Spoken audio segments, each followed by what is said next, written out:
Completely agree with that. And I think that the trouble for these media companies is, and you can see them doing it all already, these legacy media companies, the traditional kind of broadcasters and outlets, and news outlets, actually, and publication outlets, is that they are thinking, oh, this will be like last time. We'll make a lot of money off this. The first thing that I said, I mean, I was looking in my inbox over the 12 hours after the result. I got emails, from the New Yorker, from New York Magazine, from Vanity Fair. We do this for you. Because what happened in 2016, as a little bit of a potted aside, is that legacy media companies that were really struggling then got a huge kind of Trump bump. People started to subscribe. The New York Times got like millions of subscribers. It drove subscriptions and it drove membership and it drove all the sort of things. And so companies that were sort of thinking, not that were denying that they were anywhere in the same postcode as the Last Chance Saloon, got to stay out of it a bit longer. Mm. And then they think that the same thing is going to happen again now. They think, oh, well, we must do this. These are all companies, by the way, that hate on Trump for his kind of grasping little merchandising schemes, whatever, the jewelry, the steak knives, whatever it all is, right? The second he won, they have immediately launched new products to capitalize on that despair. And at some level, I mean, that's Trump merchandise too. It may be off-brand Trump merchandise, but it is still Trump merchandise. And listen, a lot of these people think they're sort of socialists, okay?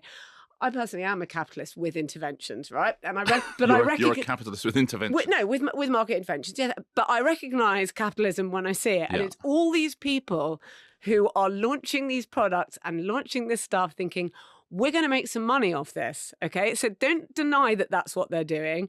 And if they can say, we do this for you, or we're here to serve you as readers, whatever it is, they are thinking, ka-ching, right? Yeah. And by the way, this is The Rest is Entertainment. We talk about media. It's not The Rest is Politics. So we're not talking about the political aspects of the situation, what Trump is going to do, what's happening to America, any of that stuff. That's for other people who are much more qualified than we are.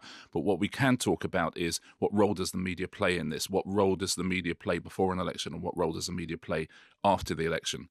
And you're absolutely right. Almost the best thing that ever happened to the New York Times is Trump getting in last time, because suddenly you feel like the official opposition. And you can see, by the way, the BBC, ITV, Channel 4, you can see they know some of the stuff we're talking about. You can see they know that longer form stuff is important. You can see that BBC is putting out an awful lot of, informational films rather than just people arguing with each other. But I do think that the previous generation of news executives and news anchors had a way of doing things which actually turned off a generation from the news media at a time when people were turning away from linear television anyway. And that an election like this, that Trump obviously won, where he won the popular vote, he won 6 out of the 7 swing states as well, it is unequivocal. It's not like, oh, it was close, or he lost the popular vote, or it was stolen. At least now you think, okay, this is where we stand. This is what happened in a free and fair election. This is what people voted for. And so you start from here in terms of trying to work out why voters behave the way they behave and how they are watching the media. But you're right, very few people, I would say, are changing their vote because the New York Times comes out for Harris. Can we talk, by the way, very briefly on that? We spoke about celebrity endorsements and how they had absolutely zero impact at all. And they really didn't. Beyonce, Taylor Swift, Springsteen, Oprah, all came out for Harris, and of course they did.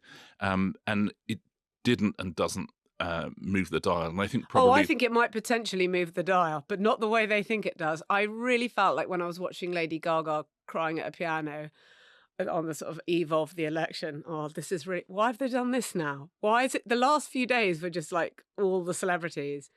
There were certain people that did videos, and I thought, has anyone else Richard Gere to do a video? Have they? I mean, this is, maybe he just feels he has to, but... And it speaks again to what Professor Alan Finlayson was saying, is that people are not stupid. People understand Richard Gere can vote for whoever he wants to vote for, but it has no impact on who I want to vote for. I mean, he doesn't have a life experience that would inform why I should vote for somebody, and he doesn't have a lifestyle that would inform why I should vote for somebody. It's meaningless. I think that Taylor Swift got that. I think that Taylor Swift did endorse Kamala. She did like one tweet, but then back to where I think Taylor, more than anyone, she gets that.